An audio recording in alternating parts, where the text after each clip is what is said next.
Lagos Business School, Pan-Atlantic University.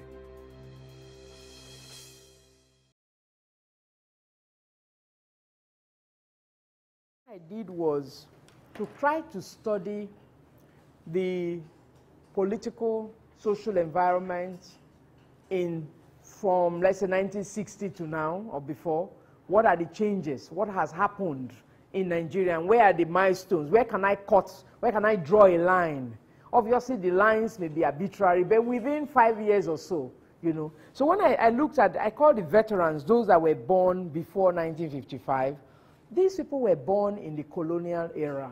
Even though their teen years were an independent state, but Nigeria in the 60s was significantly different from Nigeria in the 80s. Do you agree with me?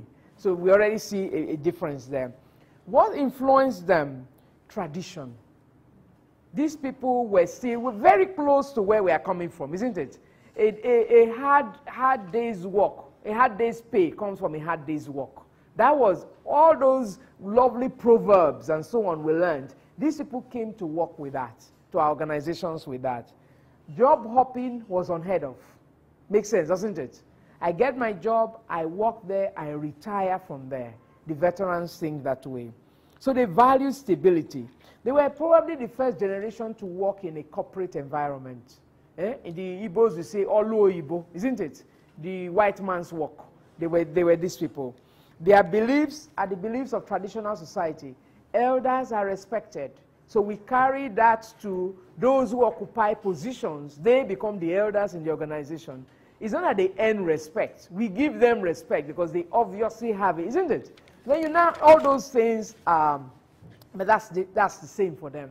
Now, why did I now have, instead of the usual thing, you have veterans or baby boomers, and then you then have X, and then you come to Y or millennials. I made a distinction between X and M before millennials. For X, I said, these are the people that are born between 1955 and 1970, and the M are those 70 to 82. Now, in this generation X, this is a period of change and political instability here. You remember there was a civil war, all right? Do you remember? All right, 67, 66, which ended in 67. So these people are born, all right, between that time. They experienced independence, but they also, the civil war and coups started, all right? No, not just about 2 coups only at that time. Agriculture was the mainstay of the country, but oil was discovered in 1950s, so we're beginning to make some money from this. New technology, what is the new technology?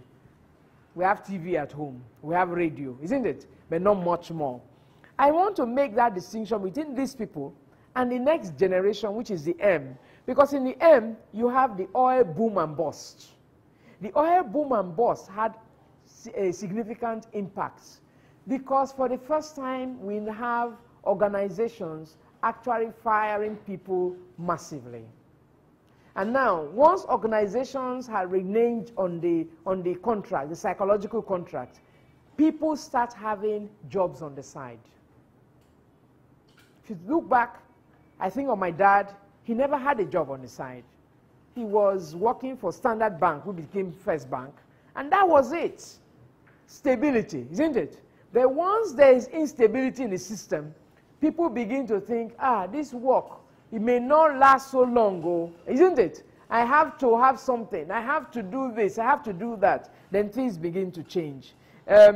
So Ovadje Awards put a lot of money in people's pockets, and then they could afford some of the technology. But even technology, we had only about 200,000 telephones at the time. Let's not exaggerate.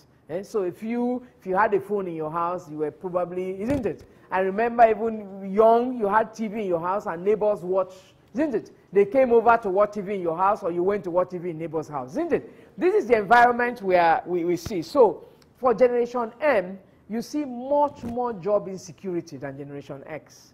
Much more job hopping. And therefore, much more, well, you can't be fake, you can't come into an organization and just think you're going to retire there. It was more or less like out of consideration here, because the psychological contract that if I do well, I'll stay here. And if you, I think I'll stay here. And you also think that if I do well, I'll stay. That was broken. Because you now ask people who were doing well to go. Because you didn't have money, because of the bust. Isn't it the economic bust? So I'm sure that there will be discussions around this. People will say, hey, why do you have that? You know, but in order to how would I say, to really critique and bring out your own classification, you have to go back to study the history in Nigeria to know where do we break it. Maybe I have broken it in the wrong place, and I'm open. It is, I mean, there's nothing sacred about this. It's not pure science. But let's also highlight the fact that the millennials belong to communities on the internet, and those communities are probably worldwide communities. They are following, isn't it, on Twitter, on Facebook, LinkedIn. That is if they go to LinkedIn at all. Some of them laugh, like, you mean you're not on Facebook?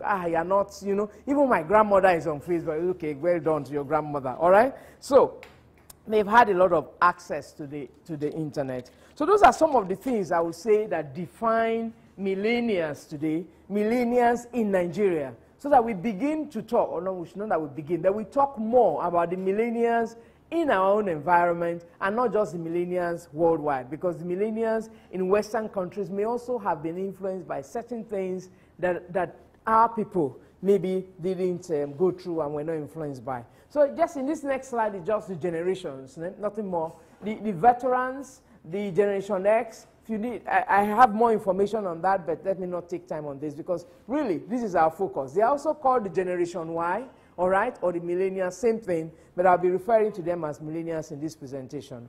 Now, why also this? Because of my interest in this is because of the fact that we have, maybe in Nigeria for the first time, we have 3 generations in the workplace. The veterans, yes. Many of them were on the farms. Isn't that true? They were businessmen. They weren't in the corporate environment we talk about today. But today we have maybe some veterans, surely, some veterans. We have Generation X. We have Generation M from my categorization, and we have millennials. Now, these 4 generations may have different values, different expectations of work, different attitudes to work and expectations from work. Now, this could be a source of conflict. Join the workforce, and now we begin to look, but hey, the millennials are our future. They are the future of the country. They are the future of your company. They are the future of your home. I think you agree with me. So we are all concerned. Let's see them a little bit more. Can we get to know what makes them tick? What do they expect from? Before we even say what should they expect from work, what do they expect and what can we do to get them on board? I asked them, the 49, remember I told you 49 came to a program? I asked them, okay, can you tell me about yourself? Describe yourself, the characteristics of your generation. 20% of them said words that amount to we are proactive, we are ambitious, we are innovative. In fact, they consider themselves the innovative, creative generation. It's as if the rest of us never did anything innovative in our lives. Innovation is almost equal to millennials. They say they are full of ideas, they are ready to go the extra mile to achieve their goals. 17% said they are energetic, they are enthusiastic, they are committed and goal-oriented. 12% were explorers, were vision-oriented. 10% were full of youthful exuberance. You can already see there's a negative connotation here.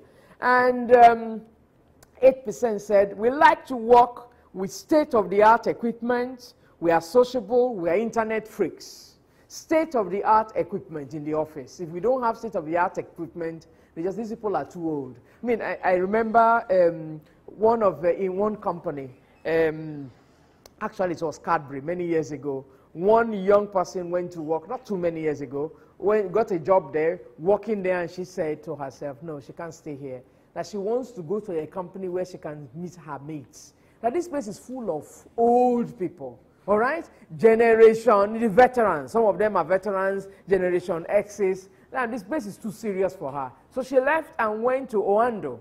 And in Oando, the next thing that we heard of her was that she did in one of their team building exercises, she represented the Spice Girls. She was, you know, and then she felt, I'm with my people. I want to be with my people. I don't want to be with these old people. They are doing very well. It's a multinational. It's very well established, but you know what? It's old school. I want to be with it. This is the youthful exuberance we see. 8%, I was shocked to find this, actually said we are immature and inexperienced. And another 6% said we are impatient and unrealistic. If you belong to my generation, you will quickly agree with the last two.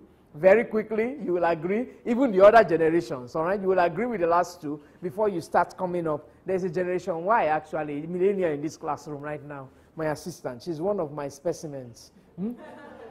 People that I look at. Okay, so millennials are restless. This is from HR people. They get bored easily. They're in a hurry. They want to be jumokers, you know. Let's make it now, tomorrow, and so on. And in fact, they may need some more team building sessions. This is what I've heard from HR managers and directors. They want more activity, more things that keep them going. They don't want to be just there. You know, they feel it's being just there. While we lived through that and we found nothing absolutely wrong with that, but they don't accept those things anymore. Now let's go to the research and some of the things I found. Where are the millennials? Where will you find them? You find them on the internet. So even your recruitment and so on, target them where they are. They are not in our newspapers. You know, they don't read Guardian these days and so on. If they read it, they will read it on the internet, and they will go to other sites that give them the summaries, isn't it? But they are not reading all those. So sometimes our policies that say advertise in the Guardian, you do that just to meet all righteousness, but you are not attracting the people that you are looking for. So they are all on, but this is dated a little bit because I think these figures will change if we did it today. All right, there will be much more on Twitter than we caught at that time. Many of them said, this is of the 241 who answered our questionnaires, many of them, 67% said, yes, that they think they need training to improve their skill set. All right? In fact, it's 67 plus 27%. So practically the whole sample felt they need training. They need to be developed. They acknowledge that. In choosing a job, what matters to them? Very often we say money means everything to all. They are so young, they are looking for money. In all, even in among the 49, and also just, this is more anecdotal evidence. Last week when I was talking to these 52 youth corpers who every year they come for a program in LBS, the same thing. Money is not number one on their list. It's career advancement. They want to make it because going up the ladder, remember, goes with money too, doesn't it? So they want that career advancement. They want a place where they can learn and grow, and they want money. But in this research, money was number 5. It wasn't number 1. All right? Why I choose a job is not money. Can I grow? What's the future? And that's immediately asking you, if you are sitting a senior manager in an organization, do I have career paths for people? Do I have succession planning? Does everybody know where they can go if they are good? I mean, this is not a ministry that we just all rise, isn't it? But if they are good, where are they going? They come in and they don't see anything going to happen in 18 months. 18 months is even a lot for them, isn't it? It's a lot. They don't know, nothing is going to happen. We are just here, we don't know. They can't take that. They need to know where they are going, what do I have to do to get there, and so on. So talking, managers, having those conversations with them where we bring up those issues. Okay, this is where you could go, but to get there, you need this training, you need to perform at this level, you need to do this. Then they know what it takes, and they can go there. So that seems very, very important to them. How do they define success? This weekend, I went to see a friend of mine who is also an alumnus, but I think I gave her a summary of today's session, so she may not be here this morning, you know, and she said, the challenges she has with her son, who is a millennial. She's running her business, very good business, but the fellow is like, comes to the office and he says, come, I can't do this. I can't stand this. Because you people are so slow, so bureaucratic. So it's one complaint after another. And they are both at home, and it's one complaint after another. The relationship. She said, these millennials have to, tell me something. So we had a lot of conversation around that. I expect to still see her this morning, but she must have felt I have enough to do, just managing one son, in addition to the several millennials that are in the organization. So her son also, who should be, you would think, was feeling a sense of ownership, does not feel that ownership. Goes and he's gone and started his own business. He's about to start his own. You have yours. You've made your life. Good for you. But he has no intention probably of inheriting anything. He wants to do his own because he wants to do it his own way. His own, get things out faster. You people are too slow. You are old school. You are, all right, at the same time, meeting at 9 o'clock. Yeah, you may get there at 11. Why? Because I was working all night on a project I liked, and I can come in at 11, and it was a big deal coming in at 11. But sorry, resumption time is 9. But since he's not willing to work there anyway, all right, he said if you insist, he will just go off and will do his own work. Maybe you say, oh, this is the son of, she has a business. That's why he's behaving like this. But I remember I also teach at the Stratmore Business School in Kenya.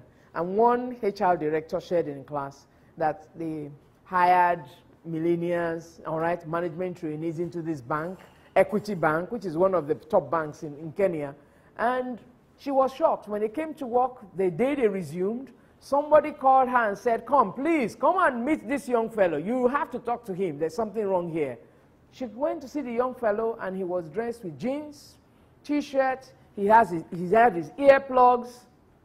So he said, she called him and said, but we explained the dress code.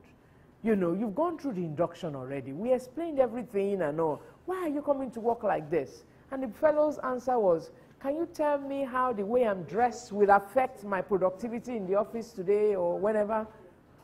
And she couldn't believe it because she really had no answer to that question. And he asked twice. When he asked the first time, he just said, but this is our dress code. He said, no, I know it's your dress code, but I just want you to explain to me the relationship. How will this affect? And she said it's even worse because he wasn't going to perform a customer-facing role. He was going to be in the back office. So those that are finishing youth corps now, isn't it? You say from 1982, born 1982 now. Sorry, what about those that were born in 1997?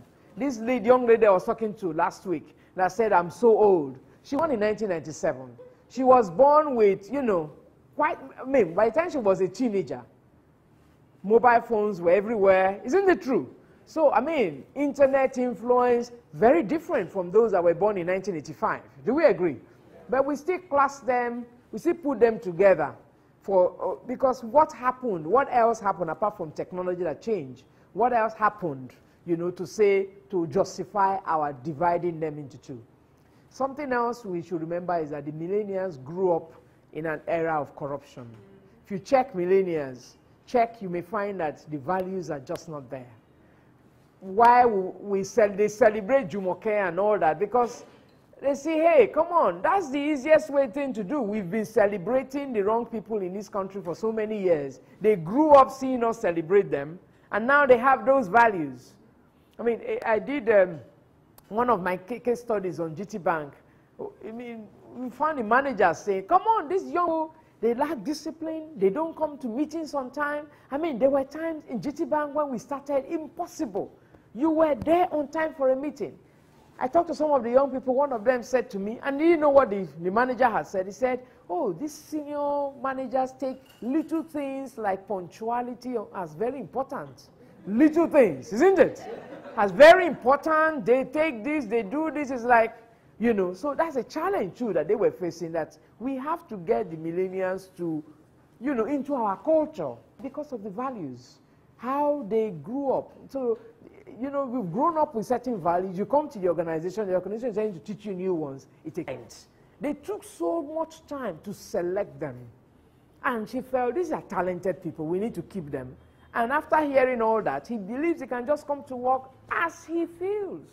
You know, and if you're not careful, when he fails, but he will get the work done and he will tell you, shouldn't worry about when I came or when I left. Just worry about the deliverables.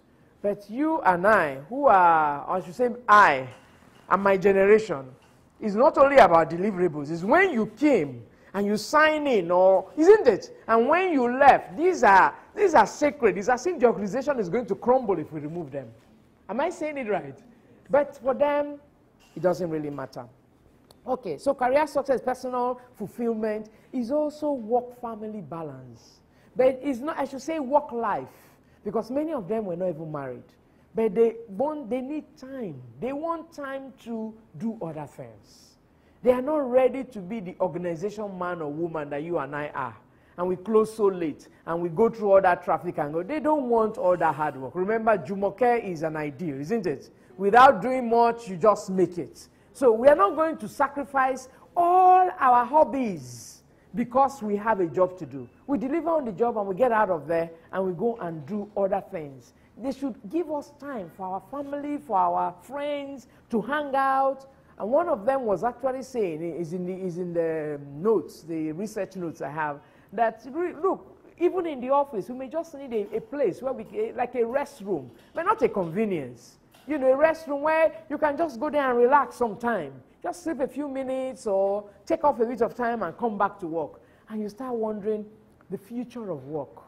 What is the future of work? Isn't it? What's going to happen in a number of years? They were also interested in promotion, financial stability. These were important to them too. But fulfillment and having time to hang out were very important to each one of them. Am I communicating here? Okay. Now, the ideal work environment. Now, what's the ideal work environment for them? Creativity. A work environment that encourages creativity, that treats people fairly. This was also very important. Okay. Allows freedom of expression and also gives open and honest feedback. As I describe this, can you think about your organization? How well do we meet these requirements? Creativity, treats people fairly, allows freedom of expression. When I say allows freedom of expression, I remember, I usually say as in LBS, that our organizations are like this. We believe that wisdom resides at the top of the organization, and it trickles down. And at the bottom, there's hardly any wisdom there. That's how we run organizations. I actually have a study, which I also referred to in that research note, on the generation M. That's the generation before the millennials. If your boss wants it a way, go with him even if you don't agree. Just do it his way. When it's your turn, you will do it your way. That's the way they see it. But millennials do not agree with this, nor do they agree with this. They believe actually that here, there is so much wisdom here that these people are so old, they are not even, they don't know much. What they have achieved, they don't appreciate history. They don't appreciate achievements made before them. They feel you took too long to achieve all those things. So we can do it. So they believe that actually wisdom is here. They are not right. Neither are we right with this. Wisdom is everywhere, isn't it? But they want an opportunity to express themselves. And this can be very frustrating for the manager who thinks, keep quiet, you young person. You just came. You don't even have 1 year experience. Keep quiet, let me explain to you. And the fellow is thinking, yeah, you've been here for ages, but what have you managed to achieve? Isn't it? What have you managed to achieve? Respect is earned. For a millennial, you earn the respect no matter your position. But for the other generations, your position gives you respect. You are in that position, you deserve respect. But for a millennial, it is something to be earned. Demonstrate to me that you should be respected. If you can't prove to me you should be respected, I will not respect you. Can we see these huge sources of conflict in the organization? So that's the ideal work environment. The management style, don't worry, I would like to throw this open soon so that we can have a lot of discussion around it. They want a more participatory management style. Let's do it together. What do you think? Isn't it? What do you think about it? not do it my way. There is this thing that go and do this without initiative, without, you just kill them. It's really killing for them. So the kind of management style that will work with them is not a management style that is often seen in our organizations, and that's a big problem. For us, for a number of you are in HR here, you begin to wonder, and also all senior managers, you begin to wonder, come on, so what are we going to do? All right? How do we change our culture in a way to bring in these people who are our future? What are we going to do okay, what about retention? How long will you be willing to stay in one organization? 3 to 5 years. This was some years ago. Today you may be hearing 3 years, and 3 years may not even be staying in one organization. It may just be 3 years working for others. I'm going to work for myself. Many of them want to work for themselves, and I always ask them, so who will work for you? If all of you are working for yourselves, so are we going to, what's the future of work? Is it going to be each person is an entrepreneur, and we meet, you know, whether on the, of course, if we are going to meet, it's not physical, on the internet, I'll be out of job, isn't it? I'll be out of job if that's the way of work. Okay, how is this going to work out? So, employee retention, how can I be thinking retention if people are thinking three years is enough, all right, and I'm moving on. However, let's keep in mind, what do they want? What is the definition of career success for them? If I give them what they want, perhaps they will rethink living in 3 years, and I'll be able to keep them. Okay, so retaining them is about, again, career opportunities, the brand of the company. These things are pretty important for them. Let me go on to, well, why would they remain in employment? I think we kind of covered this. Having looked at their background, what they want, the next thing I went to, which is where the 49 use corpers that we asked to answer a number of questions, open questions, where they gave a lot of information to us here, was intergenerational conflicts. What are we going to do to reduce conflicts? I even asked them, tell me about situations where you've had a conflict with your boss in the workplace. One of them said his boss asked him to do something, and he found what he considered a better way of doing it. He did it that way, his way, and when he went to give feedback to his boss, the boss was furious, and he said to him, and the millennial said to the boss, but you said we have to, I was just thinking outside the box. I was thinking outside the box. And the boss said to him, you know, when we give you a box, you stay within that box. You think within that box. You stay in the box. This is what the fellow told me. And all of them were screaming. It was like, this kind of boss can kill you. They make you lose everything. Your initiative, your everything. So you don't want to stay there. Those were the conflicts they're talking about are huge for them. Managers should have honest conversations with young people, trying to see and understand life through what we are going through and offering advice from their perspective. This is probably the strongest motivation we can get.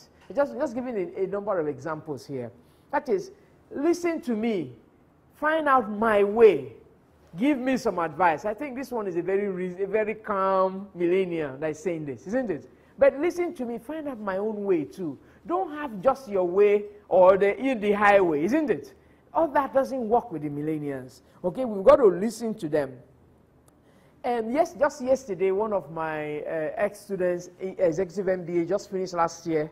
Where is her classmate? Sitting right here. All right, she sent me an email yesterday saying, oh, Citibank, she works for Citibank, says Citibank is now offering 1 year off, 1 year sabbatical to millennials to attract them to the bank. It's interesting, isn't it? And it was in the Wall Street Journal yesterday, reported in the Wall Street Journal. I thought, wow, the difficulties. Because millennials will think, why am I going to work, all right? Stay for how long working for Citibank? Every day, when will I close? Let me go to a place where I will work hard, maybe, but at least once I close, I can go off to do something else. So Citibank is saying, okay, you can work with us, and you can take a year off and still come back to work. Oh, some of them will say, oh, that's good. I could just take a year off. Believe it or not, my niece tried to do that a few years ago. She studied in the US. When she finished, so what next? Medical school. But I don't want to go to medical school yet. Why? I want to take a year off, you know. I want to go to Europe. I want to go, Europe, which country? No, I want to go around, and I want to go. And my sister said, she just sat her down and said, you know what? You don't remember where you're coming from, do you? You can't just be going around Europe, you know. You can even hitchhike with a number of friends. No ambition for 1 year. And the parents are waiting to pay for medical school, isn't it? Yeah. But she is thinking, no, it just is a millennial. I don't think your generation or mine, you have even crossed our minds, that we take 1 year off, doing nothing. Just hanging around, isn't it? We're doing nothing. And but remember that she only spent 4 years in the US. She spent the rest of her education here. So in just 4 years, she was already thinking, isn't it, that way, and had to be brought back home to the realities, harsh realities on ground here, before she realized, no, you can't do that. Let me finish medical school. Oh, I'm not like these ones. Maybe they don't have those needs. These are the issues that all of us are facing. Okay, what else? Communication and involvement in decision making. This is critical too for them. My generation is full of people with great ideas. We want to see new things and do old stuff in a different and interesting way. Managers should encourage open communication.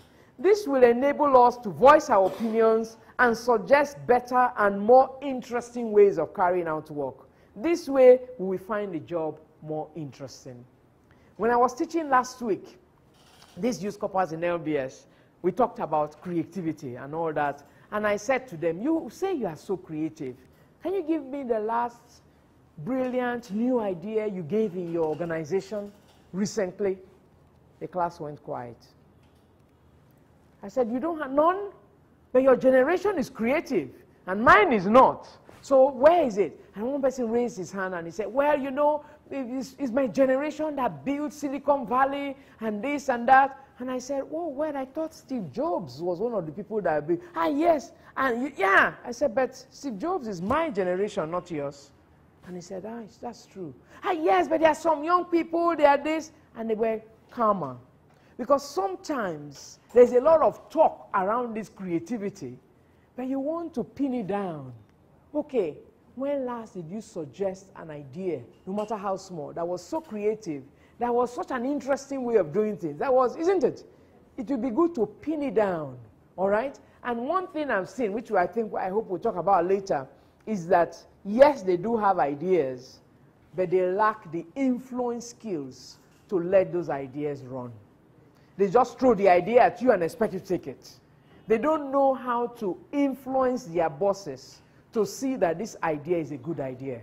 That's where the immaturity comes. I can just say something and expect it to be done that way. They haven't gone through what we have gone through, which is the way, oh, we've tried this before. Okay, this idea may be good, but we can, with our experience, we know this one can't work. But anyway, we can still take something out of this. But they want the whole idea taken like that. And if you don't take it, it's like, oh, old school, and so on. Okay, so communication and involvement is important. To manage the millennials well, this is them talking, it is important to show genuine interest in their personal development. Give them real opportunities to grow. You remember one of the things they are looking for is learning and growth, learning and development. Give them real opportunities. Give them a job, all right? And let them struggle through it. Okay, but with the manager supporting them. This way, this may involve leaving important tasks in their care and giving them an opportunity to take some leadership roles. The Jumoke example. I want to be a leader without going through what it takes, isn't it? I want to be a manager without going through what it takes. But how can I teach them that life is not like that, isn't it? You've got to learn and so on. But if I start preaching that to them, they just think, oh, old school. Of course, she's just protecting her job. You won't believe that these youth corpers last week were telling me that their bosses are afraid of them.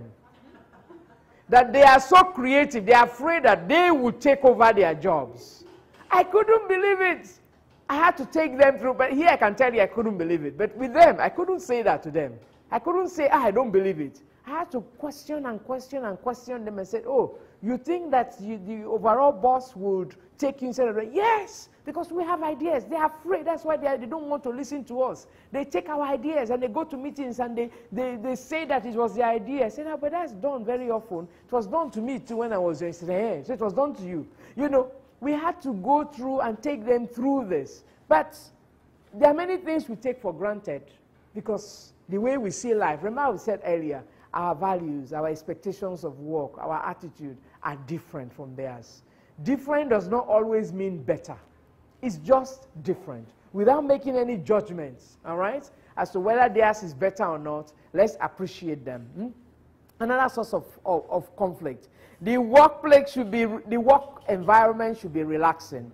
There should be options regarding where we want to work, in the office or from home.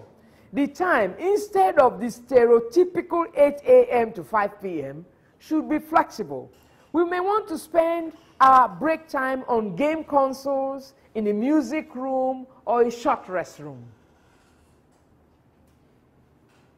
Don't you ask yourself sometimes, did they come to work? Isn't it? Sometimes you think, did they come to work? But this is real. It's not a question of did they come to work. If we go with, did you come to work? Sorry, these are our times. This is this. You will get some people still to work because they need the money. But will you get the best out of them? Probably not. So we have to ask ourselves really, again, future of work. Must we have 8 a.m. or 9 a.m. to 5 p.m., especially with this traffic?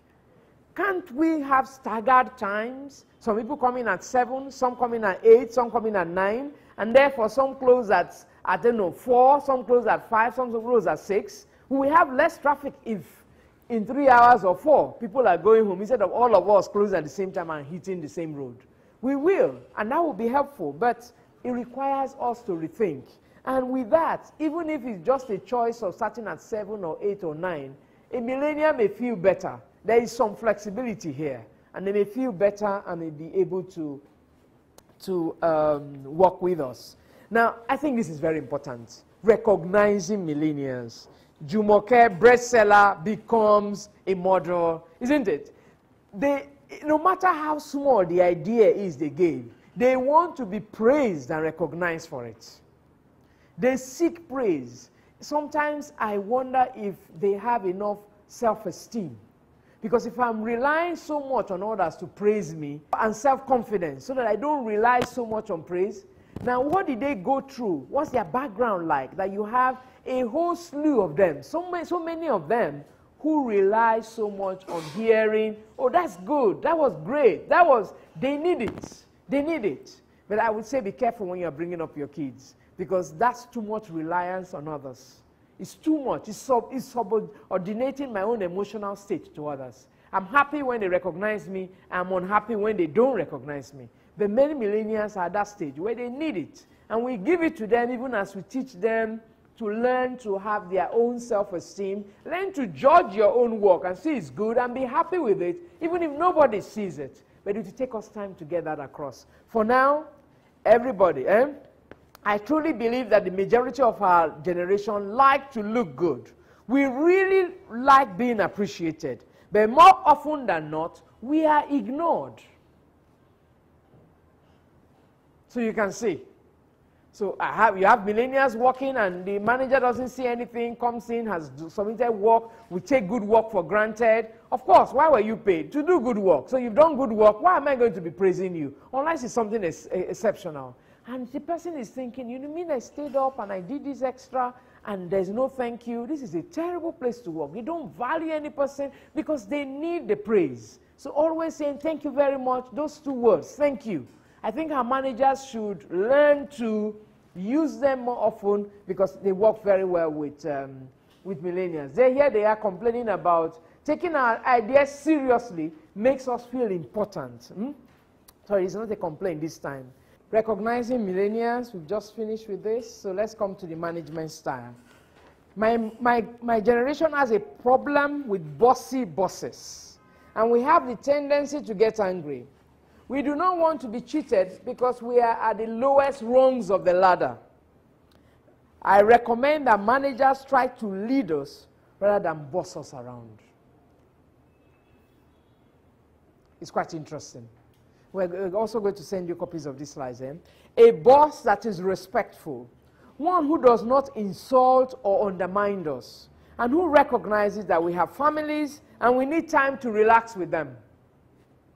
Managers should pay more attention to grooming young talent instead of killing the talent in young people with destructive criticism.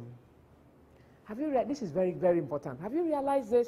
I have, working in LBS with some of these millennials, you're trying to give negative feedback. If you are not careful, if you don't watch the eyes and the teary eyes starting and therefore withdraw, you may have somebody really upset. Why? Because they seek, remember, praise is what they are looking for, isn't it? And then sometimes what they do does not deserve praise. And you are just trying, so, you know, you've got to handle the feedback session so well, so carefully. But at the same time, you want to make sure that they understand exactly what you are saying. It's not easy. If you have found a way, let me know. Because I am, you know, working between, okay, I want to make sure it's clear, but at the same time, I want to ensure that this person moves forward with it, doesn't feel destroyed by that negative criticism. But it's very important. And now, how do you get your managers in your organization to do that? To not just, you know, things you said to other generations and got away with millennials is taken, they take it really badly. They should understand that times have changed. This is a millennial saying, respect begets respect. The manager should constantly engage in conversations with young people so as to know what conditions he should create for them. It's about you creating conditions for us. It's not about us, millennials, changing to adapt to the organization. Have you seen that? The challenges we have are really huge. They should see us as colleagues and not children. These are children who are trying to show that they are not children. You know when a child is trying to show that he's not a child? All right? They should see us as colleagues, not children. Build confidence in us. Give us tasks that are clearly ahead of us. But the manager should actively walk us through the process. That makes a lot of sense. So what do we do with all this? What can we do? I think that managers need training.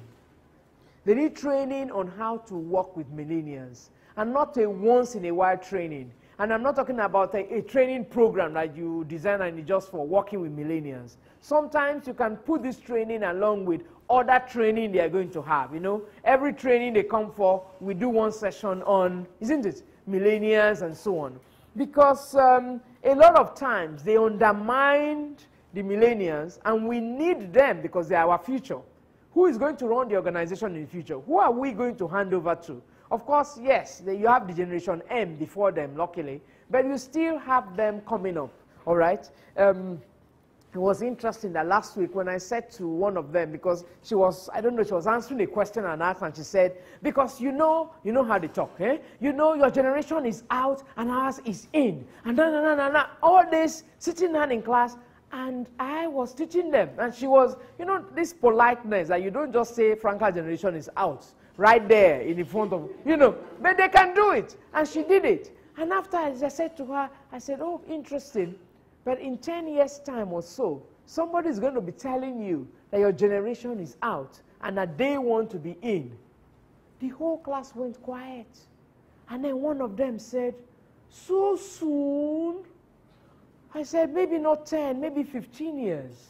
But you know, there is that in their mindset, they think they will be in the limelight forever. They will take that stage and remain there.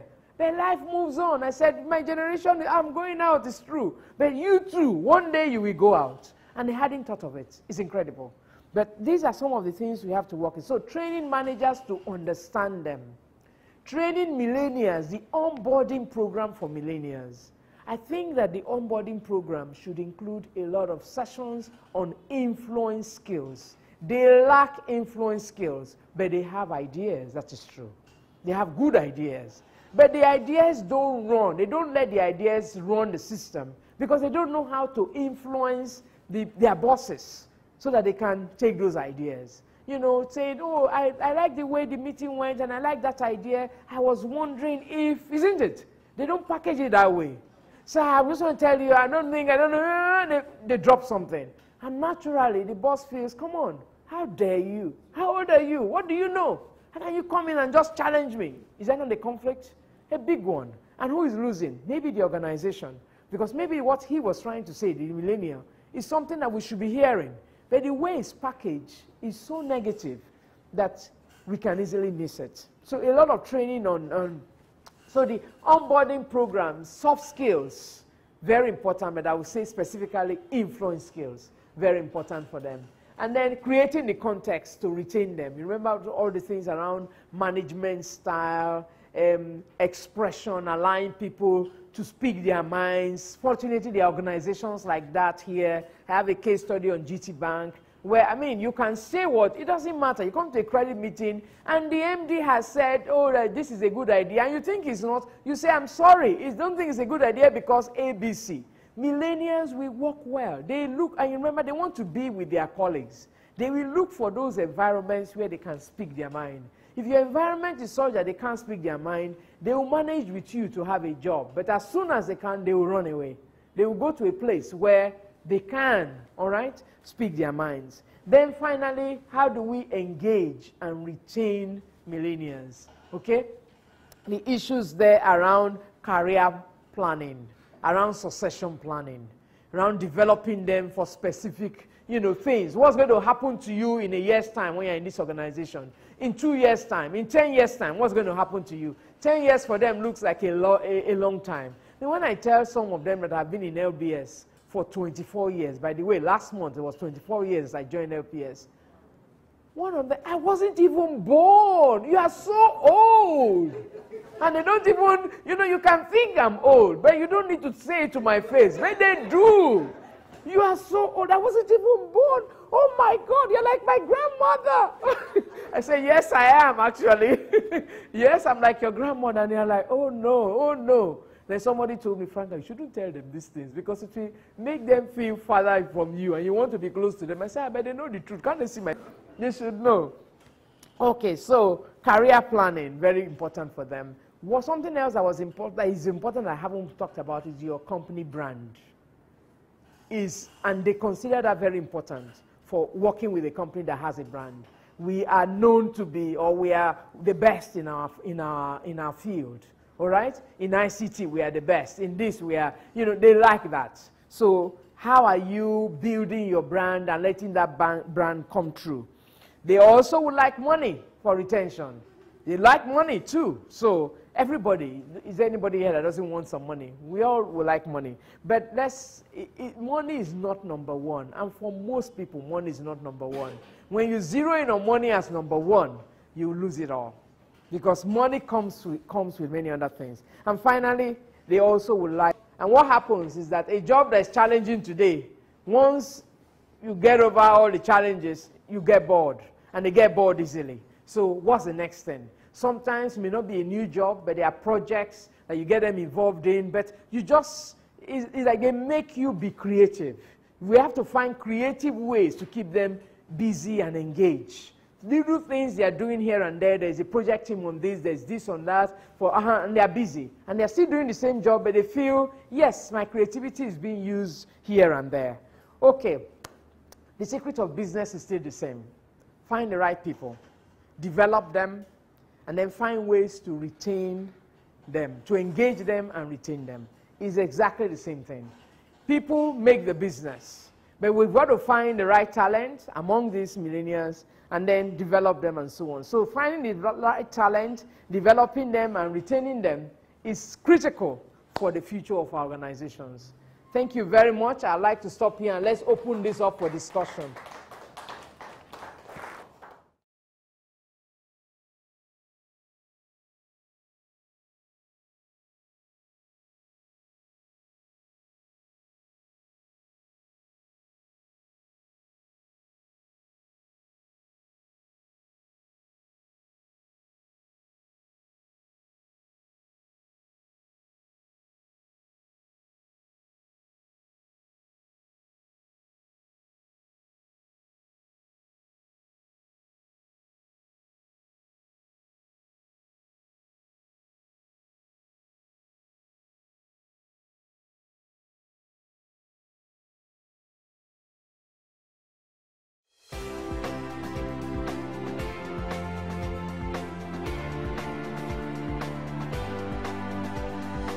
Lagos Business School, Pan Atlantic University.